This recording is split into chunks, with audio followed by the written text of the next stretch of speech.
आश्रम में एक अनुशासन होता है, आश्रम में देववास होता है, आश्रम में कोई एक स्वाभाविक चर्या रहती है, सपरिया रहती है, वहां एक सांप्रदायिक कोई सिद्धियां रहती है।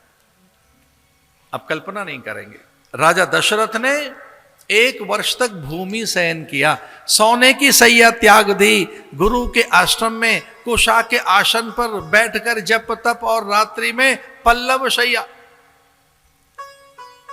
ये राम जी ऐसे आ गए क्या? पल्लव शैया जानते हो क्या है? पल्लवों का बिछौना, पत्तियों का बिछौना, नरम नरम कोमल पत्तियां बिछाई जाती, उन पे दशरथ और रानियां।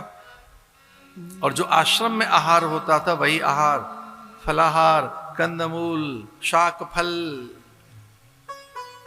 त्रिकाल संध्या। महाभारत में तो ऐसा तक आता है कि त्रिकाल संध्या करनी चाहिए तो उस समय गुरु थोड़ी देर के लिए रोक देते थे। गुरुजनों का आदेश होता, युद्ध रोको, संध्या करनी। युद्ध में भी संध्या। मैं आदरणीय ब्राह्मणों से कह रहा हूं, पूज्य ब्राह्मणों से, ये संध्या मत छोड़ देना भाई। संध्या आपको बल देगी, शक्ति देगी, सामर्थ्य देगी। गायत्री आपके तेज को और उज्जीवित कर देगी। मंत्र ही आपके ब्राह्मणत्व को एक वैशिष्ट प्रदान करेगा। महाभारत काल में भी ऐसा होता था, युद्ध रोक दिया जाता था, संध्या होगी। और कितने ही आचार्य ब्राह्मण और साधु आज भी ऐसा कहते हैं, हमारा नित्य कर्म है, उपासना क्रम है, चर्या सपरिया चल रही है, ये सब नहीं होगा, हमारी पूजा पाठ होने दो। आज की बातें हमने दिन भर, आज प्रातःकाल से मैं कह रहा था भाई आज प्रवेश मत करना मेरे कक्ष में, आने मत देना किसी को। मैं विशेष प्रकार के पारायण में हूं, सबको कहा मैंने, अपने सचिव को भी कहा, बोले नहीं आने देंगे। फिर भी सचिव आके कहने लगा कि हमारा एक अतिथि आए हैं दूर से, एक पल के लिए मिलेंगे, अब बताओ हम क्या करें। हमने कहा अतिथि देवो भव, लीजिए।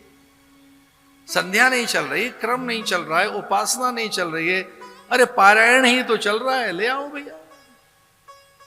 अतिथि भी प्रसन्न होकर गए, हमें भी संतोष रहा। हम ना कह देते तो हमारी भी व्रत टूटता, चूंकि साधु ना नहीं कह सकता, ये साधु का व्रत है।